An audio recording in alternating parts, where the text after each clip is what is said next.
ٹھیک ہے, آپ فرمائیے. بھائی صاحب بھی آئے ہوئے آج ماشاء اللہ. حضور میں تو اگر کوئی سوال کروں گا تو شاید پاکستان کی سچویشن پر شاید اگر آپ اجازت دیں تو کر لوں. وہاں پر آج کل اتنی یہ سیاستدان ہے نا پرانے مشہور بڑے ان کے پاکستان کے سیاستدانوں سے تعلقات ہیں, اور کسی زمانے میں یہاں بڑے بڑے عہدے بھی سنبھالے رہے. پھر ہم نے ان کو کھینچ کے جماعتی خدمت میں لے لیا. اس وقت سے بیچارے پھر وہ دو کیا ہوتے ہیں, وہ جو گھونٹ دوندے ہو جاتے ہیں نا جیسا, تو اب یہ دوندے سیاستدان ہیں. سنائیے. آج ہی میں صبح سن رائز ریڈیو کی خبر سن رہا تھا کہ 61 آدمی 1 دسمبر سے کراچی میں ہی صرف قتل ہو چکے ہیں. پھر آج بھی اس قسم کی خبریں ہر روز آ رہی ہیں. تو میں حضور کا خطبہ تھا چند ہفتے پہلے, حضور نے فرمایا تھا کہ دیکھو تم اس قسم کی حرکتیں کر رہے ہو, ظلم ہے. احمدیوں کو بھی انہوں نے قتل کیا, مساجد مسمار کر رہے ہو, تو اگر تم باز نہیں ہوگے تو خدا تعالیٰ تمہاری جواب طلبی کرے گا. تو کیا میں یہ سوچنے میں حق بجانی دوں کہ یہ حضور کے ارشادات کے مطابق جو اس میں زیادتی پیدا ہوئی ہے یہ اسی کا نتیجہ ہے؟ آپ کو شاید یاد نہیں رہا کہ بہت شروع میں ہی جب میں یہاں آیا تھا, ان دنوں میں 1-2 سال کے اندر کی بات ہے کہ میں نے وہ کشفی طور پر 10 جمعہ کا فرائیڈے the 10th دیکھا تھا, اور وہ دیکھا تھا کہ وہ یوں چمکتا ہے اور بجھتا ہے اور چمکتا ہے بجھتا ہے, جس سے اس کی تکرار کی طرف اشارہ معلوم ہوتا تھا. بار بار فرائیڈے the 10th کو کچھ ہوگا.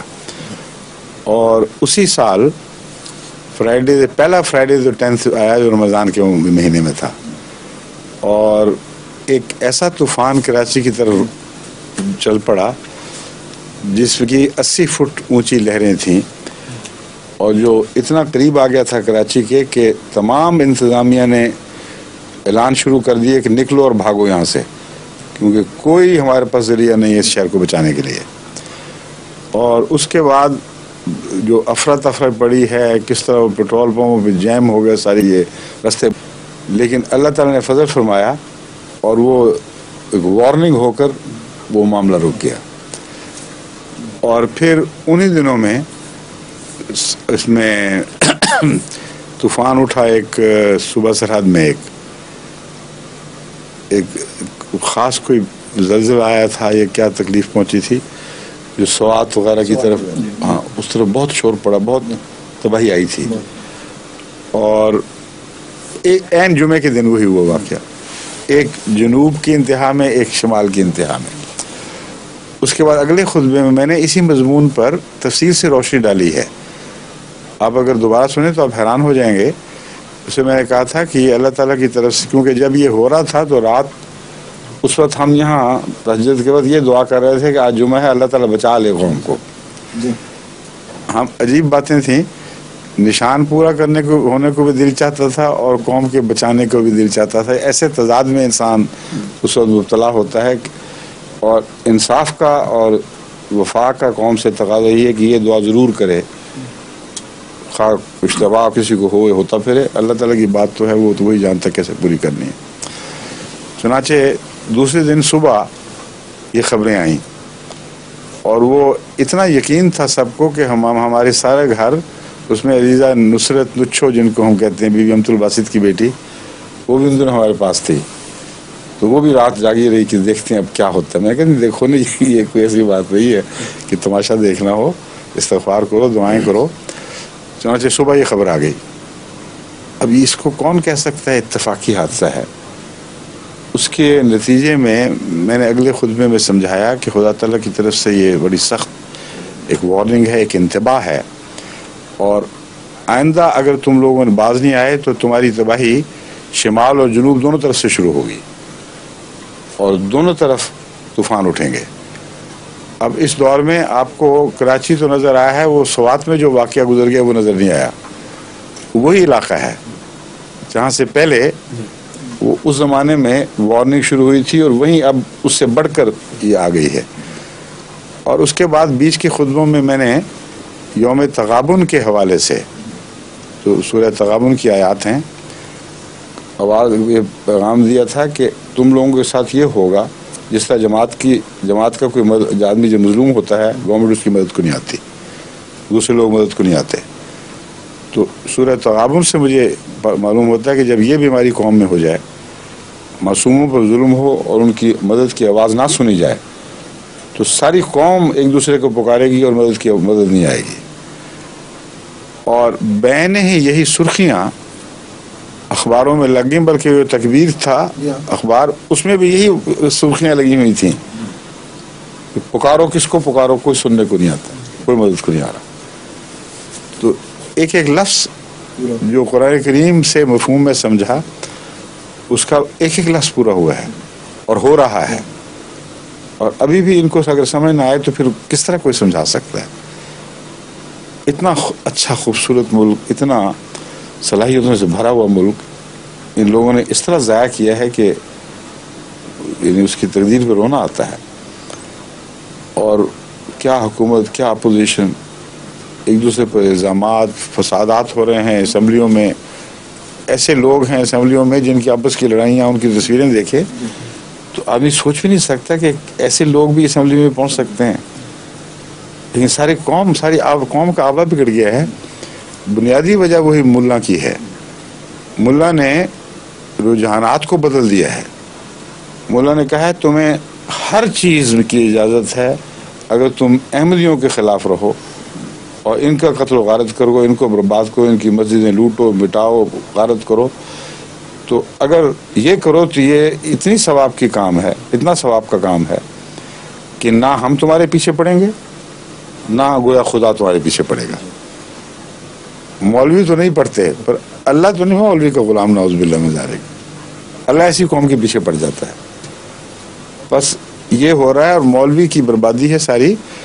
اس کو ایک ذرہ بھی خدا اور خدا کی قدروں سے کوئی تعلق نہیں ہے. ورنہ جس قدر ظلم اور صفاقی پھیلی ہوئی ہے, جھوٹ ہے, بددیانتی ہے, ظلم ہے, غریب کے حقوق مارے جا رہے ہیں, بھوکا گلیوں میں مر رہا ہے اور عیش و عشرت کے مینار کھڑے ہو رہے ہیں, دوسری طرف اونچے محل بنائے جا رہے ہیں. اتنا فرق ہے کہ آپ کراچی کی جو وہ آبادیاں ہیں جہاں نہ بجلی ہے, نہ پانی کا انتظام ہے, گندے نالوں میں, خالی جگہوں میں مکان بنے ہوئے ہیں, وہاں جا کے دیکھیں جب سیلاب آتا ہے تب وہ مارے جاتے ہیں, جب خشکی آتی ہے تب وہ مارے جاتے ہیں. بے حسی ہے. مولوی کو یہ پتہ نہیں کہ رسول اللہ علیہ وسلم نے غریب پروری ہی کے بعد خدا کی وہ توجہ حاصل فرمائی. اور حضرت خدیجہ رضی اللہ تعالیٰ عنہ نے یہی بات آپ سے عرض کی, آپ جیسا غریب پرور خدا ضائع نہیں کر سکتا. اور قرآن بھرا پڑا ہے غریب پروری سے. یہ مولوی کیا غریب پروری کر رہے ہیں؟ یہ غریب پروری کرتے ہیں کہ احمدی اگر وہاں ڈاکٹرز جگہ جگہ ایسی غریب بستیوں میں جاتے ہیں مدد کے لیے جہاں پتہ ہے کہ کوئی میڈیکل کیئر نہیں ہے. وہ ایک دن ہو گیا, 2 دن, بڑے ذوق شوق سے لوگ آتے ہیں اور کوئی تبلیغ نہیں ہو رہی ہوتی, صرف علاج کرتے ہیں, غریب کی ہمدردی کرتے ہیں. دوسرے دن ملا وہاں پہنچ جاتا ہے اور انہی لوگوں کو پھر ان کے خلاف کرتا ہے. اور اگر وہ نہیں ہوتے حیا کی وجہ سے دوسرے محلوں سے لوگ گنڈے اکٹھے کر کے لاتا ہے. تو جہاں غریب پروری ہو رہی ہے وہاں ڈاگ ان دا مینجر جو انگریزی محاورہ ہے اس میں اس کے مطابق کردار ادا کرتا ہے اور اپنے کو ہوش ہی کوئی نہیں. کتنے لوگوں کو سچ سکھایا انہوں نے, خود جھوٹ بولتے ہیں. جتنے احمدیوں پہ مقدمے بنائے جھوٹے ہیں, پتہ ہے ان کو. بڑے بڑے مولوی بڑی بڑی داڑیاں رکھی ہوئی اور قرآن کی تعلیم اور رسول اللہ صلی اللہ علیہ وسلم کی باتیں, اور وہاں جا کر احمدیوں پر جان کر خود جھوٹے مقدمے گھڑتے ہیں اور ان کی پیروی کرتے ہیں.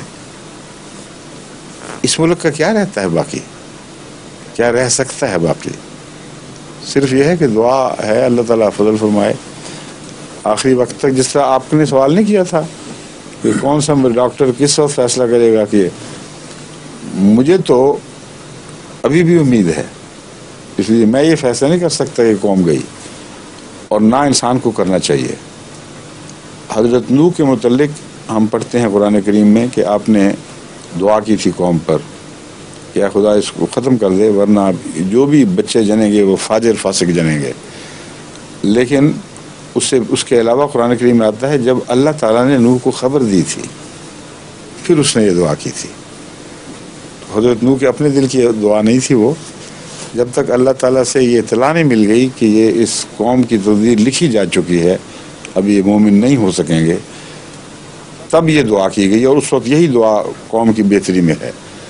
ورنہ فاسق فاجروں کے اوپر زمانے کو چھوڑنا ظلم کو لمبا کرنے والی بات ہے، دکھوں کو کہ زمانہ بڑھا دینے والی بات ہے. بس اس پہلو سے پاکستان کے متعلق تو مجھے شروع سے ہی اس سے ظن ہے کہ جب اللہ تعالیٰ نے قائم فرمایا ہے تو کچھ نہ کچھ تقریر خیر اس سے وابستہ تھی، جو جب تک پوری نہ ہو اس وقت تک میں نہیں سمجھتا کہ پاکستان مٹ سکے. اس لیے دعا کرتا ہوں اور سب کو دعا کرنی چاہیے، لیکن اس دعا کا حصہ یہ ہے کہ جو بدبخت پاکستان کے پیچھے پڑا اس کے لیے بد دعا بھی کی جائے، یعنی مولا کے لیے.